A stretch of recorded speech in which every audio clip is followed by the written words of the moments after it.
दर्द, सियासी सिर दर्द, किसके लिए? बीजेपी के लिए। वोट की ताकत नहीं होती है तो राजनीति में व्यक्ति की कोई जो है कुछ नहीं। औकात नहीं होती। अगर विधानसभा चुनाव में नीतीश कुमार किसी तरह के पैंतरेबाजी करेंगे तो सर भाजपा के साथ मजबूरी भी तो हो सकती है। देखना है कि अब भाजपा अपने कोटे से पशुपति कुमार पारस को मौका देती है, उपेंद्र कुशवाहा को देती है, लेकिन ये तीनों तो ठीक है। अब चौथे हो गए हैं सिरदर्द भाजपा के लिए अश्विनी कुमार चौबे। ऐसा नहीं कि भाजपा उनको दरकिनार कर दी है, भाजपा भी उनको वेट एंड वॉच में रखे हुई है। पनोरमा ग्रुप, जो सोचता है वो करता है, आपके अपने सपनों का आशियाना।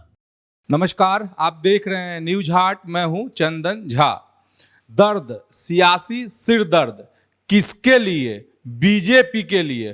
कौन कौन? तो आज इसी सियासी दर्द को समझिए और इस पर हमारे साथ बात करने के लिए हैं वरिष्ठ पत्रकार अजय मिश्र। सर, आपका इस कार्यक्रम में स्वागत है। धन्यवाद चंदन जी। सर, कहा जा रहा है कि अब बीजेपी के लिए मुश्किल है।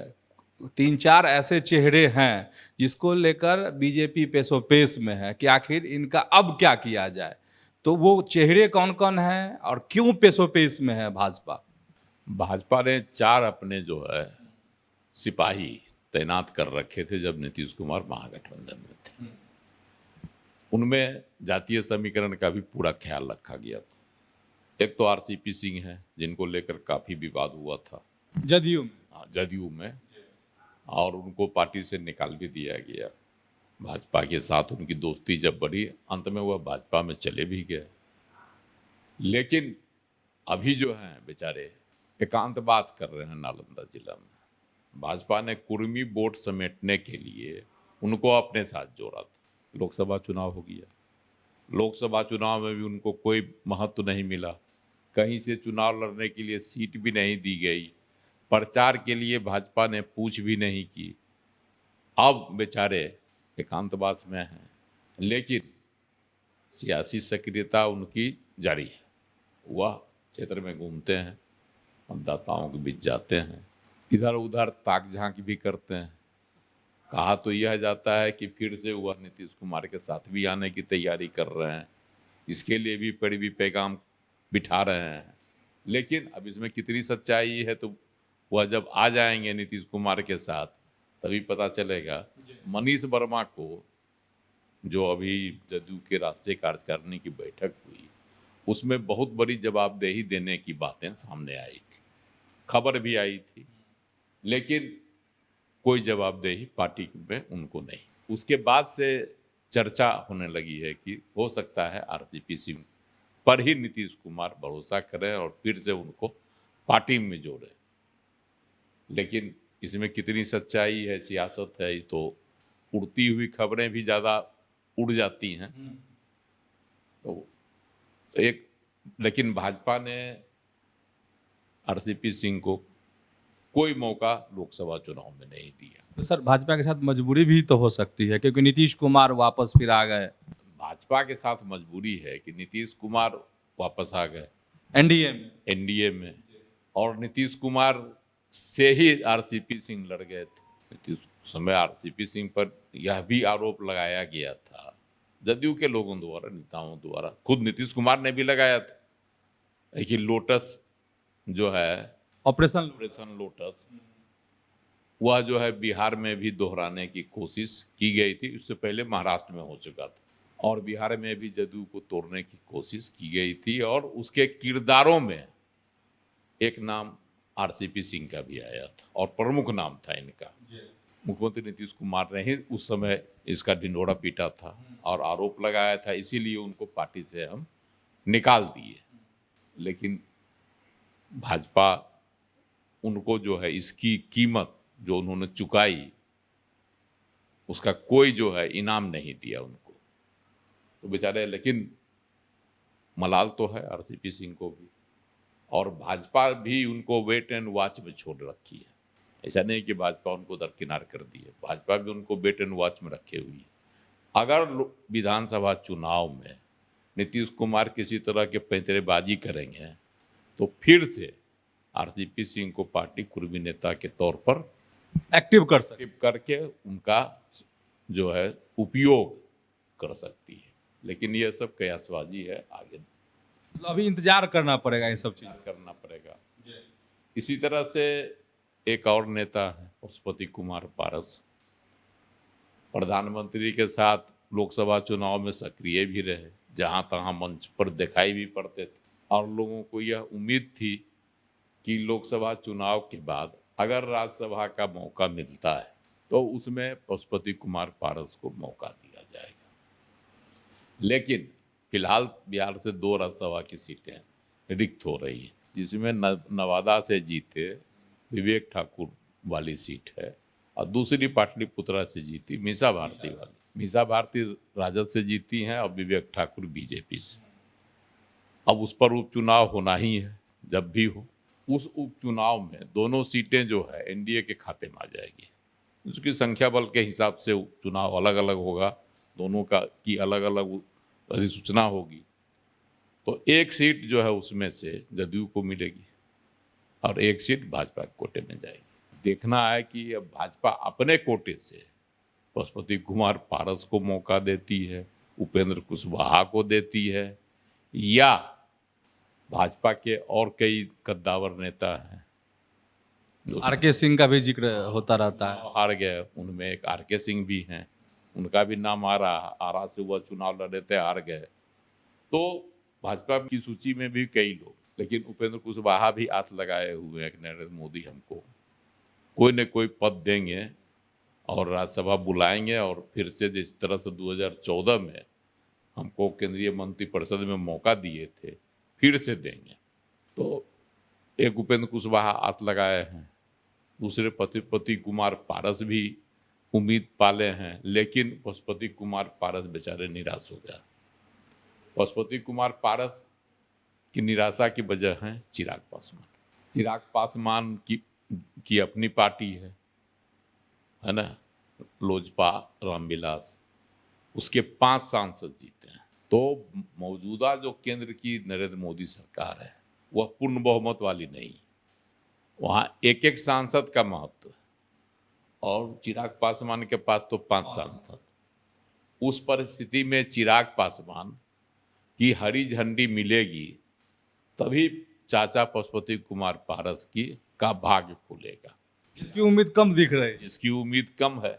चिराग पासवान कभी भी पशुपति कुमार पारस के लिए जो है ना यह अवसर नहीं देंगे, कारण कि एक बार जिस तरह से दगाबाजी पशुपति कुमार पारस ने उनके साथ की, पार्टी को तोड़ दिया और पार्टी के 6 में से 5 सांसदों को अपने साथ लेकर उड़ गए, इस भरोसे में कि हमको एनडीए तरजीह देगा और हम जो है लोकसभा चुनाव में 5 सीट कम से कम जरूर प्राप्त कर लेंगे और जीत हासिल करेंगे नीतीश कुमार के भरोसे, नरेंद्र मोदी के भरोसे। लेकिन उनको एक भी सीट नहीं मिली।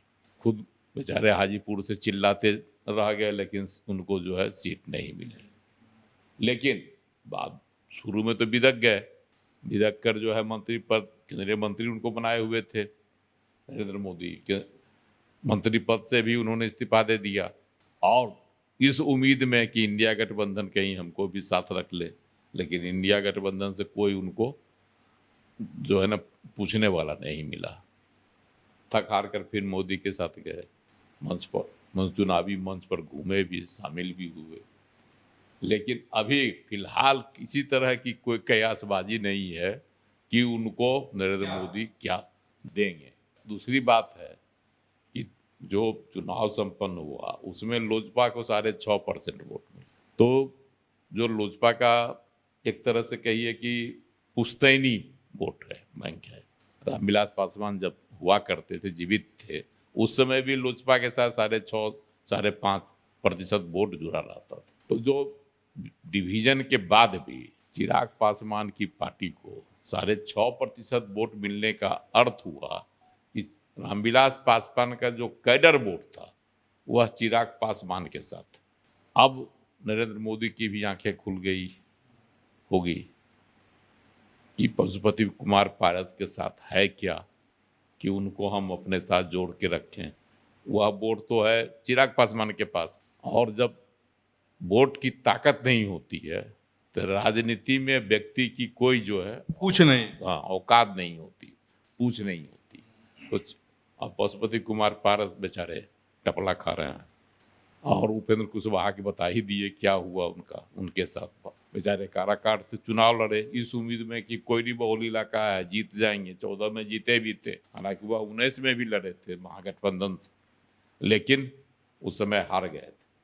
इस बार बड़ा दम लगा के नीतीश कुमार से सीट छीन कर काराकाट चले गए लड़ने के लिए। उनको पवन सिंह ने ऐसी पटकनी दी, लुढ़कते हुए 3 नंबर पर चले गए। मतलब अगर देखा जाए कि काराकाट जिसको वह अपना घर समझते थे, वहां से पवन सिंह ने उनको ऐसी पटकनी लगाई कि लुढ़कते हुए जो है कहीं के नहीं रहे। अब भाजपा के भरोसे हैं, नरेंद्र मोदी के भरोसे हैं कि भाई हमको भी कहीं कुछ जगह दीजिए।